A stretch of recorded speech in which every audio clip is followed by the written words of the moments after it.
இதை பார்த்து வருகிறோம். விஜயின் பிரச்சார கூட்டம் நடைபெற்ற வேலுசாமிபுரத்தில் காலணிகள், தாவேக கட்சி கொடிகள் சிதறி கிடக்கக்கூடிய காட்சி தற்போது வெளியாகி இருக்கிறது. அது குறித்த காட்சிகளை அண்மை செய்தியாக நாம் பார்த்து வருகிறோம். விஜயின் பிரச்சார கூட்டம் நடைபெற்ற வேலுசாமிபுரம் பகுதியில் சிதறி கிடக்கின்றன பொதுமக்கள் மற்றும் தொண்டர்களின் காலணிகள் மற்றும் கட்சி கொடிகள். அது குறித்த காட்சிகளை தான் தற்போது நாம் பார்த்து வருகிறோம். விஜயின் பிரச்சார கூட்டம் நடைபெற்ற கரூர் வேலுசாமிபுரத்தில் காலணிகள் மற்றும் தாவேகா கட்சி கொடிகள் சிதறி கிடக்கக்கூடிய அந்த காட்சிகளை தான் பார்த்து வருகிறோம். இது தொடர்பான கூடுதல் தகவல்களை தருகிறார் செய்தியாளர் கோவிந்தராஜ்.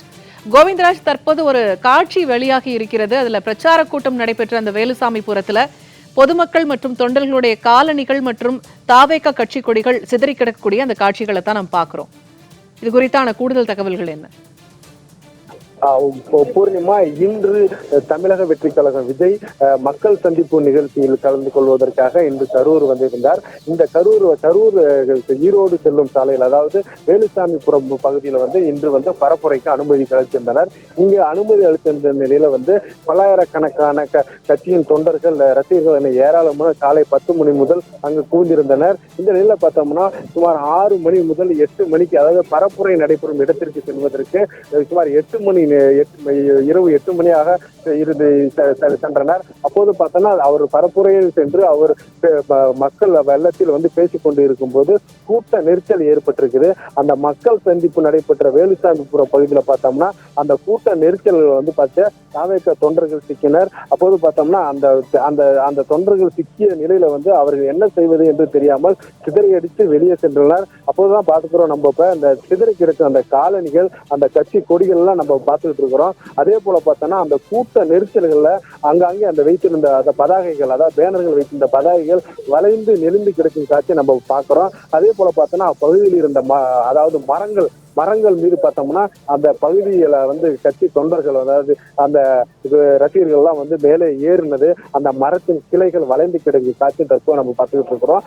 ஆங்காங்கே பார்த்தோம்னா அந்த கூட்ட நெரிசலில் கல்லு முள்ளு ஏற்பட்டு கீழே விழுந்து வெளியே சென்ற நிலையில அந்த காலணிகள் பார்த்தோம்னா சுமார் ஒரு 1000கணக்கான காலணிகள் சிதறி கிடைக்கும் காட்சி தான் நம்ம பார்த்துக்கிட்டு இருக்கிறோம். அதனை தொடர்ந்துதான் அங்க இருந்த அந்த மக்கள் வெள்ளத்தில் இருந்து விஜய் வெளியே வரார். அந்த வெளியே வந்ததுக்கு பிறகுதான் பார்த்தோம்னா அந்த கூட்டத்தில் இருந்து அந்த காலணிகள், ஒரு 1000கணக்கான காலணிகள், கட்சி கொடிகள் சிதறி கிடைக்கிறது. இதுவே ஒரு இதுக்கு சாட்சியாக இருந்து வருகிறது. இந்த நிலையில தான் பார்த்தோம்னா காவல்துறையினர்கள் ஆங்காங்கே ஒரு தடுப்புகள் அமைக்கப்பட்டு வைத்திருக்காங்க.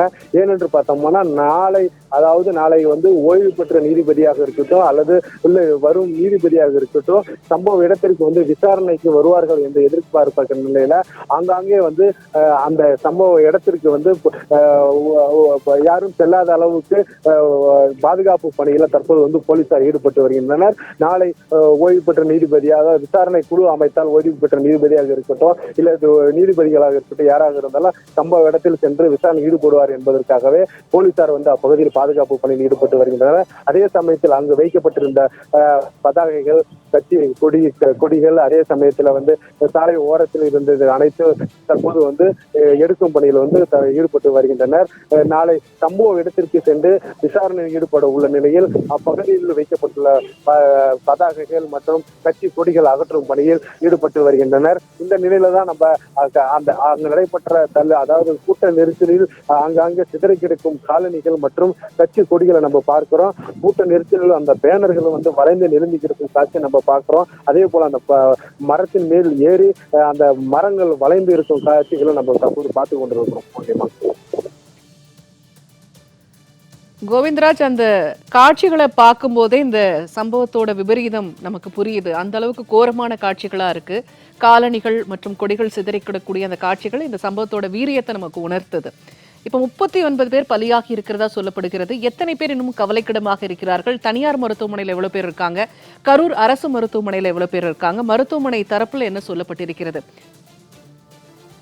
பூர்ணிமா, இன்று நடைபெற்ற மக்கள் சந்திப்பு நிகழ்ச்சியில ஒரு 80க்கும் மேற்பட்ட நபர்கள், அதாவது கூட்ட நெரிசலில் சிக்கி மூச்சு திணறல் ஏற்பட்டு விழுந்திருக்காங்க. அதே போல 15க்கும் மேற்பட்ட ஆம்புலன்ஸில் அவர்களை அழைத்து வரப்பட்டு சிகிச்சை அளிக்கப்பட்டு வருகின்றாங்க.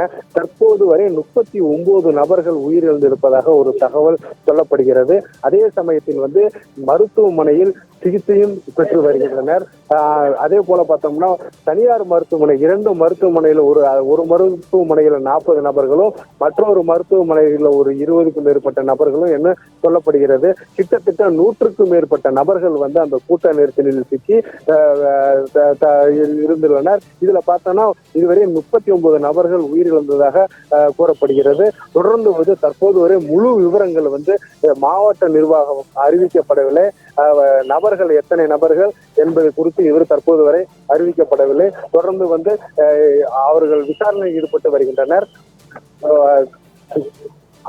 தற்போது பார்த்தோம்னா மேலும் இவர்கள் இப்பகுதியில் வந்து தொடர்ந்து விசாரணைக்கு பின்னரே முழு விவரங்கள் தெரிய வரும். தற்போது வரை எத்தனை நபர்கள் என்பது, அதாவது 100க்கும் மேற்பட்ட நபர்கள் வந்து மூச்சுத்திணறல் ஏற்பட்டு மருத்துவமனைக்கு அழைத்து வந்திருக்கின்றனர். 39 நபர்கள் மட்டுமே உயிரிழந்ததாக தகவல் வெளியாகி உள்ளது. மேலும் வந்து சிகிச்சை பெற்று வரும் நபர்கள் எத்தனை நபர்கள் என்பது முழுமையான விவரங்கள் தெரியவில்லை.